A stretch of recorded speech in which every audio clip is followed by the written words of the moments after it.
धीर्धैनं श्रवणपटे यतिवरा महावाक्य जनार्दन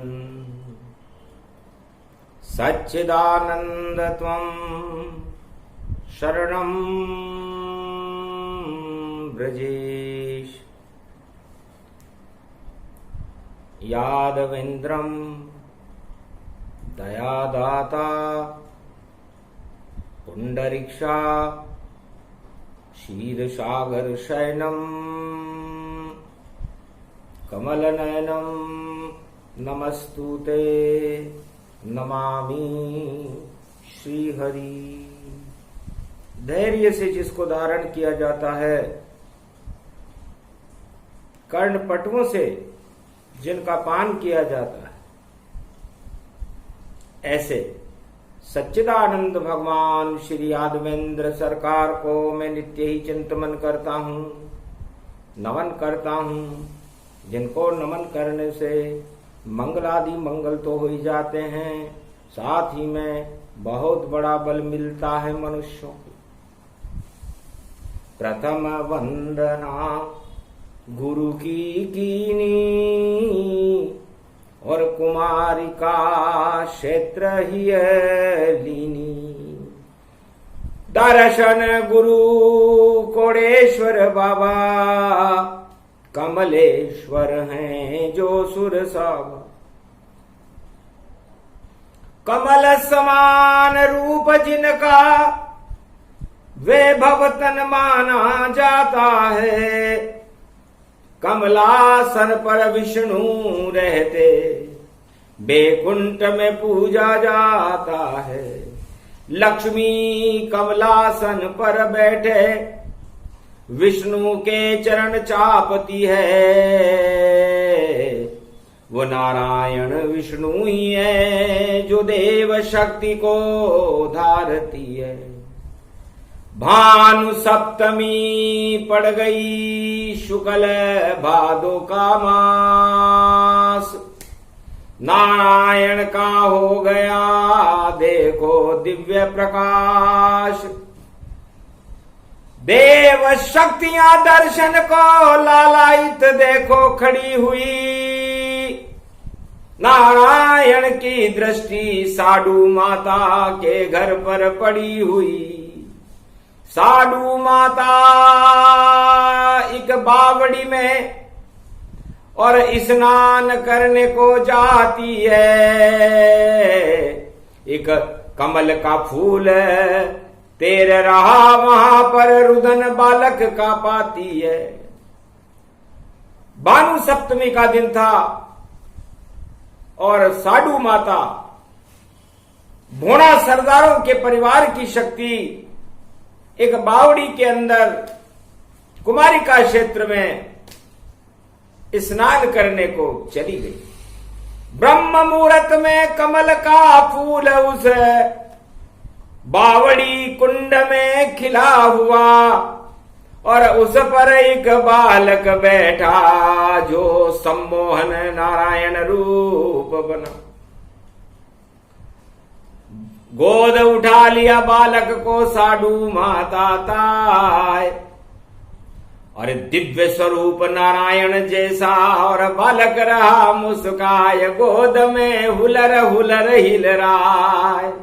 भानु सप्तमी पर्व पड़ो और साडू माता है प्रसन्न। अरे दर्शन हो गए एक बालक के और गोद खिलाए। मन सियावर रामचंद्र शंकर हरिओम हुलर हुलर हुलराए रूपा। बालक हो गया दिव्य स्वरूपा। ऐसे जन्म देव नारायण और भानु सप्तमी रूप पारायण। सूर्य वंश में भानु है और भानु सूर्य ही जान। भानु सप्तमी को नारायण सूर्य वंश में मान। शिव की कृपा हो गई साडू मां पर और महादेव दर्शन दीना और गोदी में बालक बिठा दिया। और देव नारायण जन्म लीना। आकाशवाणी हुई कि भूणा सरदारों के वंश में और गुर्जर रूप दिखाए, और भानु सप्तमी देव नारायण जन्म हो गया भाई।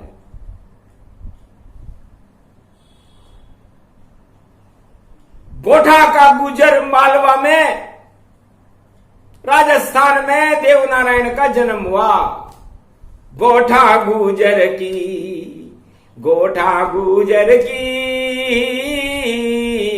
और शक्ति साधु माता की भूणासन रूप दिखा डाला, और कमल के फूल से आ गए साधु की माता की गोद में, और अपना रूप दिखा डाला। देवनारायण का जन्म और भानु सप्तमी हो, सारे देवता प्रसन्न हो गए और दर्शन करे हर कोई।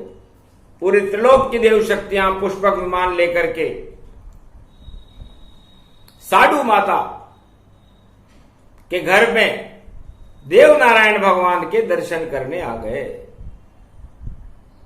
अब देव नारायण की शक्ति का हो गया दिव्य प्रकाश। एक सूरज आकाश में, एक सूरज धरती के पास। एक भानु तो आसमान में प्रकाशमान था, भादो शुक्ल पक्ष की सप्तमी थी, और एक सूरज आकाश को छोड़कर साधु माता की गोद में प्रकाशमान था। देव नारायण नाम करण और हो गया दिव्य प्रकाश।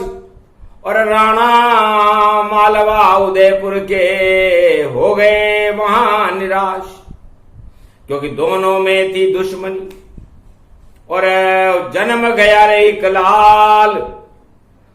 और राणा सोच रहे देखो आ गया हमारा काल, तो सांप के घर में सांप ही जन्मे, और सांप देव नारायण को माना। और राणा तो राणा ही था, और देखो प्रकोप राणा जाना।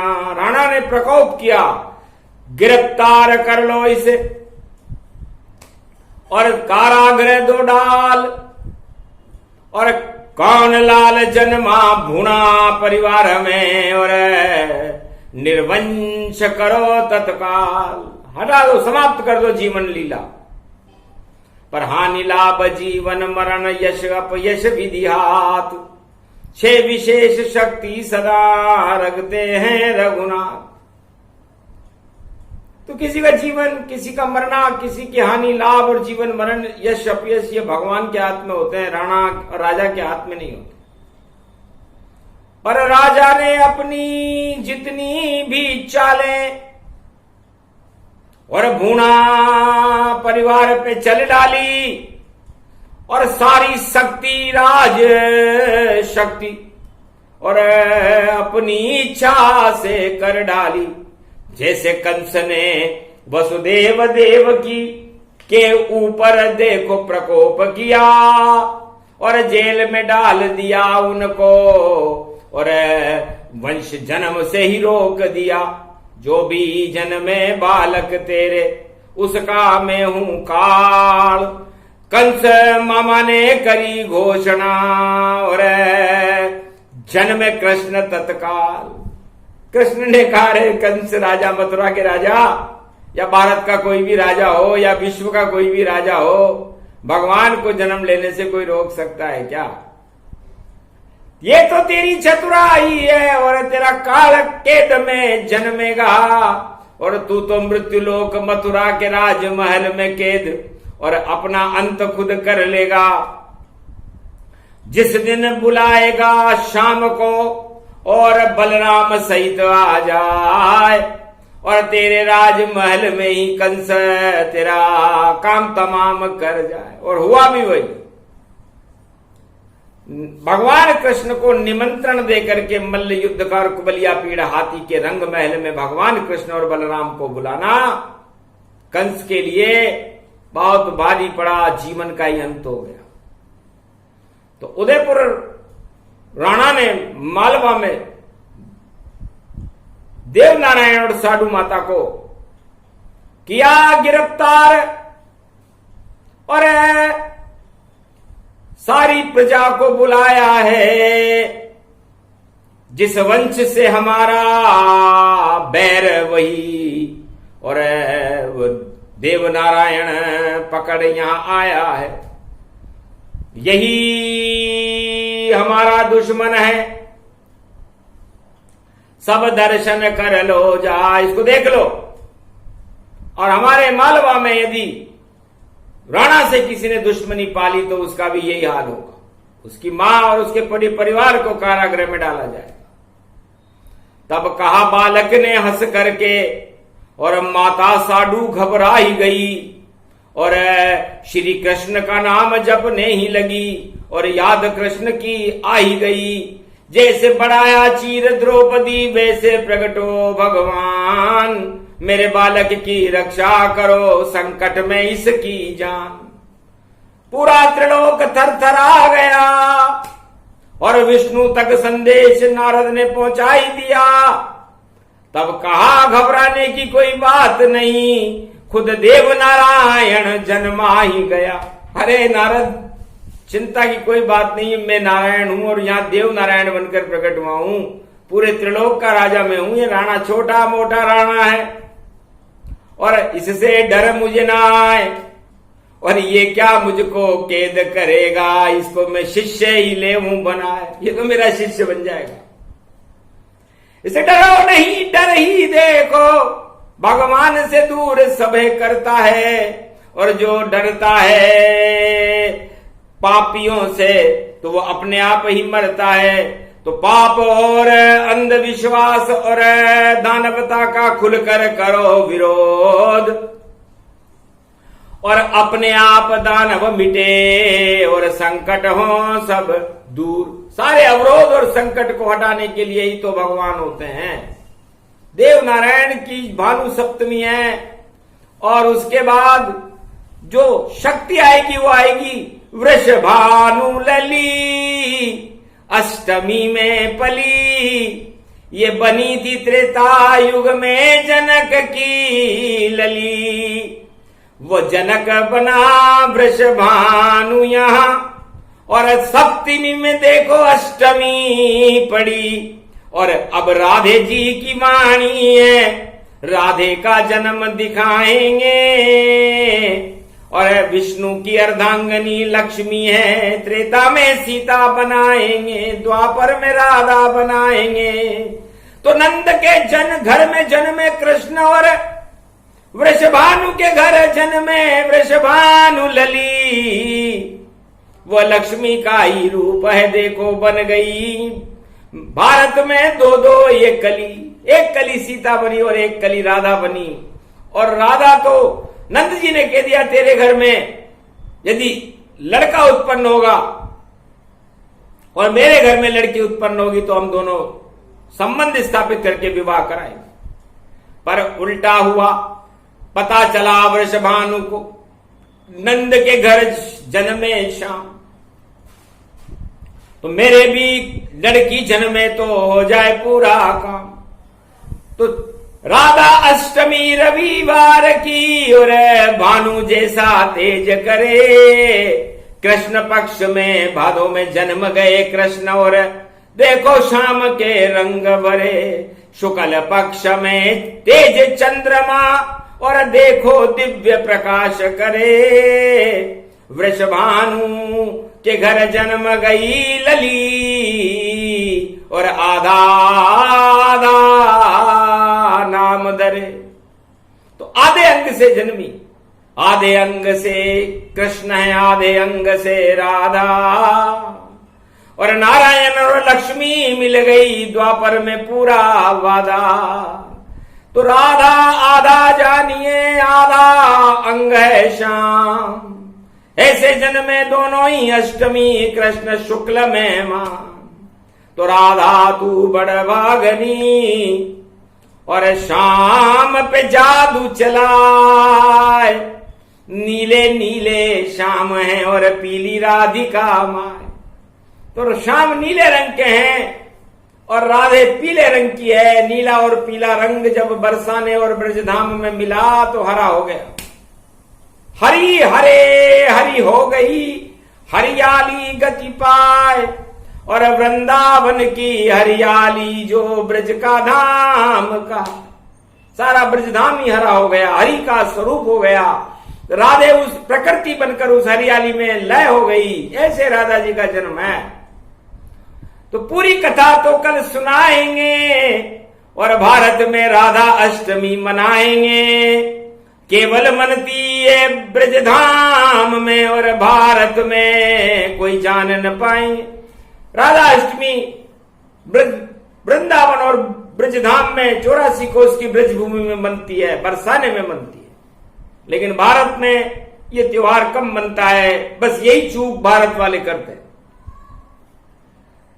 दिव्य दिवस राधे रानी का और प्रकृति रूप जब जन्म हुआ, भादो शुक्ल पक्ष की अष्टमी और चंद्र कृष्ण के संग हुआ। तो दो चंद्रमा बन गई राधा और ऐसा दिव्य स्वरूप हुआ। एक ही दिन 365 दिन में और ऐसा वरदान ये रूप हुआ। 365 दिन में कोई भी पर्व आए, लेकिन सबसे बड़ा पर्व और सबसे बड़ा गर्व यदि हमें है तो राधे अष्टमी पर है। दधिच्य ऋषि का जन्म भी राधे अष्टमी को हुआ है। और राधे रानी मैया का जन्म जो प्रकृति का स्वरूप है, भगवान कृष्ण की प्रकृति है, क्योंकि उनकी प्रकृति राधा है और उनका अंग कृष्ण है। तो कृष्ण हंसे तो राधा हंसे, कृष्ण क्रोधित हो तो राधा क्रोधित हो, कृष्ण नचे तो राधा नचे, कृष्ण वरदान दे तो राधा वरदान दे। तो कितना सुंदर जोड़ी है, कभी अलग नहीं पाए, दोनों एक ही रूप है, राधा गोविंद गए आए।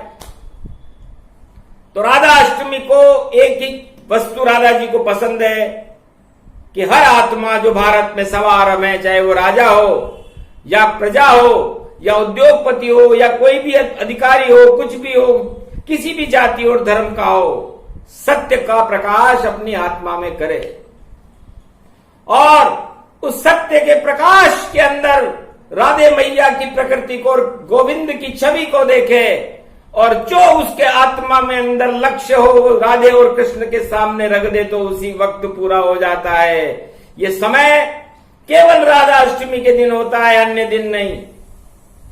तो जो संकल्प करो सच्चा तत्काल पूरा हो जावेगा, राधे की कृपा हो जावेगी और राधा अष्टमी पर्व मन जावेगा। सब संकट को हटा देती है मात वो राधे रानी, कृपा मिल जावेगी और रविवार को राधा अष्टमी और सबको वरदान देने वो आवेगी। सारे ही ब्रजधाम में पूरा भारत देश जितने कोटि कलेश हैं और कर दे मटिया में। तो ये भगवती जगदम्बा बड़ी जगदम्बा है। त्रिलोक में ऐसी शक्ति राधा अष्टमी के बराबर कहीं होती नहीं देखी हमने, न वेदों में देखी, न पुराणों में देखी, न शास्त्रों में न देखी, न गीता में देखी, न रामायण में देखी। लेकिन राधा में वह शक्ति है और किसी में ना। वाणी उनको प्रणाम करे, ये वाणी माता कहलाए। दधिमती रूप राधे को जानो, अग्नि से ये दूर से मानो। इसे राधा अष्टमी को उमंग होती, अमकार्य की आठ कहते हैं इसको, जो उमंग उमंग करके उसमें से भावनाएं निकलती रहती हैं और वो भावनाएं समस्त काम क्रोध मद लोभ की अग्नि को ही समाप्त कर देती है। इसलिए राधा जी का भोग अग्नि से छुआ हुआ नहीं होता। साग पात और दाल चने की मूंग दाल गति पाए, चाकू से काटे नहीं और सेब अंगूर केला चीकू और जो फल हो सब पाए। तो राधे मैया बिना अग्नि से छुआया हुआ भोजन ग्रहण करती है। और जो बालिका अमकार है कि अष्टमी का व्रत करती है उसे मन वांछित जैसे कृष्ण भगवान थे वैसा पति मिलता है। वेद प्रमाण कह रही वाणी, क्योंकि अष्टमी तिथि प्रगट में जानी। शनिवार में ही अष्टमी आ गई तो वाणी अलोम विलोम चलती है, जिधर गति होती है उधर चलती है। लेकिन पहले भानु सप्तमी और फिर भानु के घर जन्मी लली। दो दो भानु यहां खड़े हुए, पहले नारायण की छवि पड़ी। तो पहले देव नारायण का जन्म हुआ, उसके बाद जब देखा राधे मैया ने कि देव नारायण का जन्म भूणा वंश में हो गया, गुजरों के यहाँ, गोठा के गुजर के यहाँ, साधु माता के यहाँ, तो भूणा सरदारों की शक्ति और मानवता और दूध दही की नदियां बहाने के लिए, क्योंकि गुजरी ही राधा है और गुजरे में ही देव नारायण का अवतार है, इसलिए गुजर। गुजर किसे कहते? जो गो का दूध पिला दे जगत को और गौ माता की सेवा करता हो और गौ माता के संग अपना जीवन, और देखो जीवन भर जीता हो वह पूरा भारत गुजर है। कोई जाति से इसका भेद नहीं और गुजर शब्द में कोई खेद नहीं। वो तो देखो नारायण का रूप यही, तो देव नारायण का जन्म हो गया और शोभायमान थे मंच। उस मंच पर उनको लोहे की जंजीरों में जकड़ करके और बिठाया गया था। लाखों की संख्या में नर नारी और सब दर्शन करने आ ही गए। उनको क्या मालूम था ये भगवान देव नारायण है, सबके मन को भा ही गए। राजा और उसके सिपाही वहां पर पहुंचे जाए, क्या तेरी अंतिम इच्छा है, जल्दी देव बताए। अब तो तुझे फांसी लगे और ज्यादा जीवन न पाए, तेरी मां से पूछ ले और हमको दे बता। देव नारायण हंसने लगे कि राजा, यदि तुम ही इच्छा पूरी कर देते तो फिर नारायण का काम क्या तुम कर रहे हो? फिर तो भगवान ही झूठा हो जाता। अगर राजा ही सबको धन दे देते और जितने भारत के राजा हैं प्रजा की इच्छा पूरी कर देते। झूठ बोलते हैं भारत के चारों सब राजा, चारों युगों के माए। अरे बिना ईश्वर की कृपा के किसी को कुछ भी मिलता ना है। तो मत सुनो इनकी घोषणा, झूठे इनके उद्घोष। अरे ये खुद ही बेहोश हैं, नहीं है इनको होश। जितने भी राजा हैं वो तो राजमद में मदहोश रहते हैं, बेहोश रहते हैं। इसलिए जैसे एक शराबी जब बोलता है नशे में कुछ भी और उसे पता नहीं रहता कि मैं क्या बोल रहा हूं, वही हालत भारत और संसार के राजाओं की है। वो बेहोश होकर के कुछ भी बोल देते, उनको होश ही नहीं है, क्योंकि राजमद में अंधे हैं सब। दुर्योधन सम उनको जानो और दुखी है सारी प्रजा यहां और सुख नारायण को मानो। तो देव नारायण ने कहा और राजा की खुल गई आंख। अरे यहां का भगवान तो राणा ही है और अब काटेंगे तेरी नाक। ये मेरे सिपाही सलार तुझे कैद में डाल करके फांसी के फंदे पे लटकाएंगे, इच्छा बताओ वरना चलो अंदर। तब का अंदर से तो आया हूं और माता की गोद में आया हूं। और कौन है ये तेरे पहरेदार और जो इस मंच पे यहां सजाया हूं? इस मंच पर क्या मेरा जन्मदिन मनाने के लिए आए हो क्या राजा? चक्कर खा गया, डरता नहीं बालक और हाथ में खड़ग तलवार, फिर भी राजा से आंख मिलाकर कर रहा ये बात।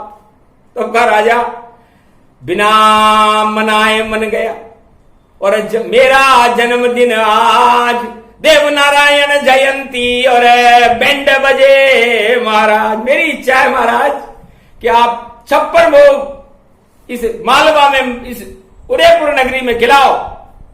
ये जितने भी लोग आए हैं उनको मेरी इच्छा है। और बैंड बजवाओ, क्योंकि जन्मदिन मेरा देव नारायण भानु सप्तमी, और खूब बजा दो बाजा। अगर ऐसा नहीं किया रे राणा तेने तो तू नहीं रहेगा राजा। जितनी जल्दी हो बजवा दे इस धर्म सभा में बाजा, वरना तू मुझको क्या खाएगा, तेरा काल तुझे ही खा जा। तो इसलिए तेरा काल तेरे सिर पर मंडरा रहा है। और ओम नारायणम सुदर्शन चक्र चलंती भगवंत भगवान चार चतुर्भुज रूपम देव नारायण दिव्य स्वरूपम महातेजोमयी शक्ति विष्णुमयी शक्ति शांताकारं भुजांकारं पुष्पवर्षा नारद घंटा ध्वनि लक्ष्मी चरण चापते गरुड़ पंख विहारते राजस्थान परम पावनी सावरिया सेठ श्रीनाथ सेठ डिग्गी कल्याणपुरी महापावन परम पावनी धरती प्रागट्यम देव नारायणम सर्वशक्ति भानु सप्तमी सूर्यवंशजो चंद्रवंशजो महातेजो राणा क्रोध कुपितम समाप्त दिव्य तेज प्रकाश हो गया। और बजे बेंडवा 84 इंद्रलोक से बाजे आ गए, आई नारायण हासी। और सारे हथकड़ी कमल के और फूल बन गए गुलाब, और चित्र गुलाब बन गए, और आ गया वहां शबाब। और टूट गई सब हथकड़ी, और एक पुष्पक विमान वहां आए, उसमें बैठ गए देव नारायण और दिया संदेश सुनाए। राजा नीचे खड़ा रह गया और लटक गई रे तलवार, और पहरेदार सब सो गए और गुड़क गई रे सरकार, राणा सरकार गुड़क गई। सारे देव नारायण भगवान की जय। पुष्पहार बरसे तत्काला, नरनाग किंद गंधर्व विशाला, पुष्पक विमान उड़ उड़ वहां आए, देव नारायण शोभा पाए। जन्म जयंती मन गई भारी, हर्षित हो गई साडू महतारी। जय जयकार नारायण की, देव नारायण जन्म ऐसे जन्मे देव नारायण, और सारी प्रजा प्रसन्न। तो देव नारायण ने कहा कथा सुनाता हूं। राजा तुमने हमारा जन्मदिन मनाया, इसलिए जाओ साख बनी रहे राणाओं की, और ये मालवा प्रदेश मामा जी का मालवा, और कभी नहीं आए कोई कलेश, नहीं पड़े यहाँ काल कभी और नहीं पड़ेगा काल। और देव नारायण की कृपा यहाँ पर रहे विशाल। इसे देव नारायण भगवान की सबसे पहले कृपा राजस्थान की धरती पर हुई, राजाओं पर हुई। और देव नारायण खुद भी राजा है, क्योंकि त्रिलोक के राजा तो नारायण ही है। इसलिए उनसे बड़ा कौन है राजा। बैठो राजा, और तुम्हारा हमारा विरोध अब देखो हुआ समाप्त। और जन्म दिवस मेरा मने, और कृपा राणा हो जा। हे राणा, तुम्हारी कृपा से मेरा जन्मदिन मेरी साडू माता क्या मनाती। हम तो गुजर हैं, गुजरों की गोठ में मनती, लेकिन भगवान ने तुम्हारी इच्छा फेरी। श्रीनाथ जी ने, सांवरिया सेठ ने, और आपने मुझे गिरफ्तार करके यहाँ बुलाया, लेकिन धरे रह गए आपके सपने नहीं साकार। और देखो यहाँ पर प्रजा रूप सब मेरा कर रही जय जयकार, ऐसे जन्म देव नारायण। और कृपा भारत पे हो, राणा पर भी कृपा हो गई, और कृपा भारत की प्रजा पे हो, सारे राजस्थान की प्रजा पर देव नारायण की कृपा हुई, पूरे भारत पर हुई।